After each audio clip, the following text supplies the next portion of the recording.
একটা ছোট্ট বাচ্চাকে নতুন জীবন দেওয়ার জন্য মা বাবার যে আত্মত্যাগ, যে কষ্ট, সেটা আসলে বলে শেষ করার মতো না। তো একটা সন্তানকে একটা ভ্রূণ মা পেটে নিয়ে 10 মাস পেটে রাইখা তারপর তাকে খাওয়ায়া বড় কইরা জন্ম দিয়া হচ্ছে আল্লাহ রাব্বুল আলামিন ইচ্ছে দুনিয়ায় আসে, তারপর তাকে খাওয়াই লয় মানুষ করে বড় করে।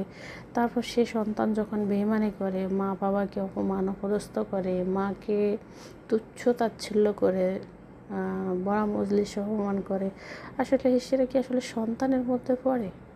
এটা কি আসলে বিবেকবোধ থাকে?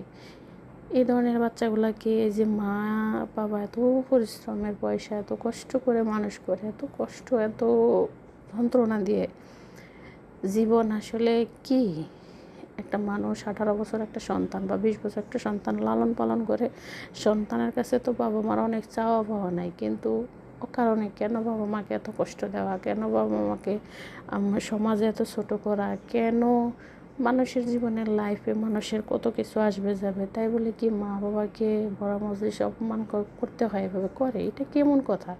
আসলে মানুষের মস্তিষ্ক দিন দিন কেমন জানি হয়ে যাচ্ছে, মানুষের বিবেকবোধ হারায় যাচ্ছে।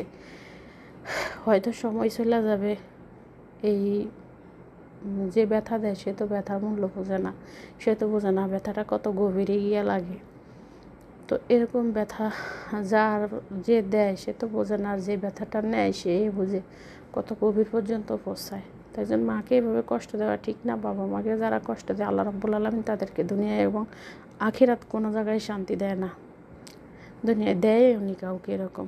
তো আমি আল্লাহর কাছে বলি যে আল্লাহ, জীবনে কাউকে তুমি এরকম সন্তান দিও না যে সন্তান দ্বারা কল্যাণ ছাড়া অকল্যাণ হয়, অসম্মান হয় মা বাবার। এরকম সন্তান নিঃসন্তান রাখিও, এরকম সন্তান কাউকে দিও না।